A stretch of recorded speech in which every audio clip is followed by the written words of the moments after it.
All right, audience check. In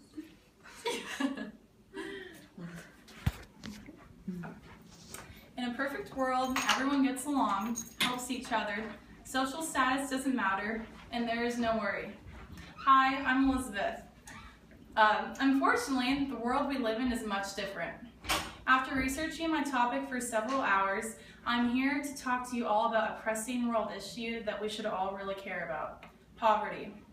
In parts of the world where we drive fancy sports cars and indulge in life's pleasures, almost half our world, which has over 3 billion people, live on less than $2.50 a day.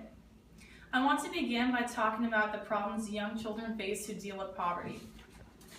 Children who grow up in poverty don't receive the same chance or opportunity as the rest of us. Most importantly, they don't receive an education. It was calculated that 72 million children in primary school age did not go to school in 2005 due to poverty issues. Because of this inability, nearly 1 billion people entered into the 21st century without the knowledge to read a book or to sign their own names. Children who are raised in poverty today will grow up in situations that will give them a small chance, if any, of traveling a path that will lead them to a better place than where they began. There are still 121 million children out of education worldwide, and those 121 million children have dreams and aspirations like the rest of us. Getting involved, raising awareness, and helping out could not only change their lives, but quite possibly yours as well. Poverty is a silent killer that is completely preventable. Today, 21,000 children died around the world due to poverty. That's 1 child dying every 4 seconds and 14 children dying every minute. Unfortunately, it seems that the rest of the world doesn't notice. I want you all to think about the following situation. Imagine a major earthquake occurring in your city, killing over 20,000 people. I'm sure that you would notice. Every day, 20,000 children die to a disturbingly muted response.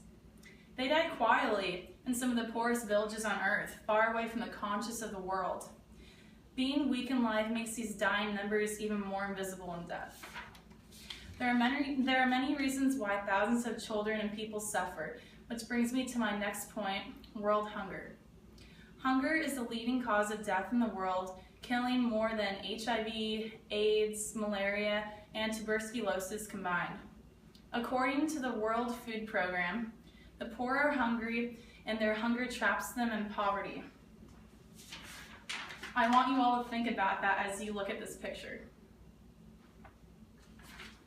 Currently, there are about 805 million people in the world who do not have enough food to live a healthy life. That's about 1 in 9 people. With the amount of resources we have, world hunger shouldn't be an issue, but it still is. We throw out lots of unfinished food every day that someone in poverty could use to survive. Each year, about 40% of the food in America goes uneaten. And according to the Washington Post, we throw out an equivalent of $165 billion worth of food yearly.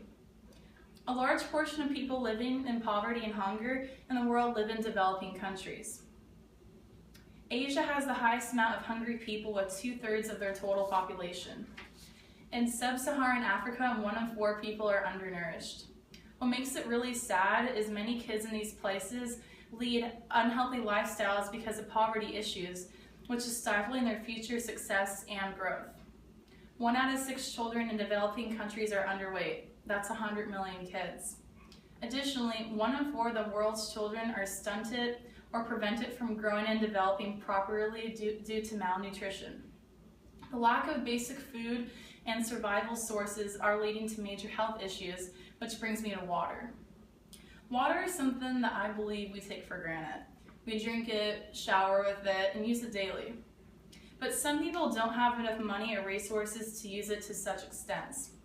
In a study conducted by DoSomething.org, it was calculated that over 1 billion people lack adequate access to safe and clean drinking water.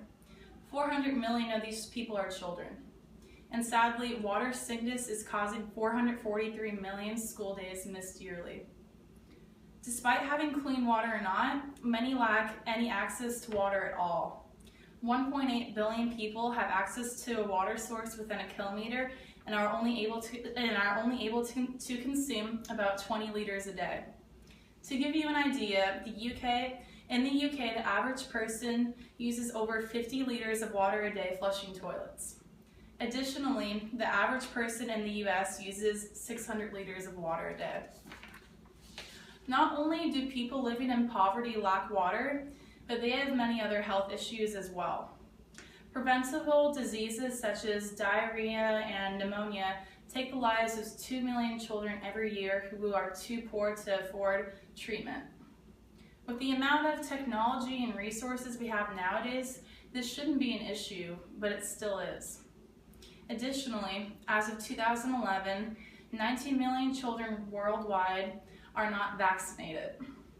The sad part is that the UN estimated that it would only take about $58 billion annually to provide basic education, clean water and sanitation, basic health and nutrition to every person in every developing country. And as I mentioned earlier, the US wastes $165 billion worth of food every year. This clearly and shouldn't be an issue if we all decide to change our ways. In my perfect world, there is no worry, there is no pain, there is no suffering, and there is no poverty. My hope is that by the end of this speech, you all understand a little more about the world around us and that we can change our ways. Every life matters, so let's not take them for granted. Thank you, and are there any questions?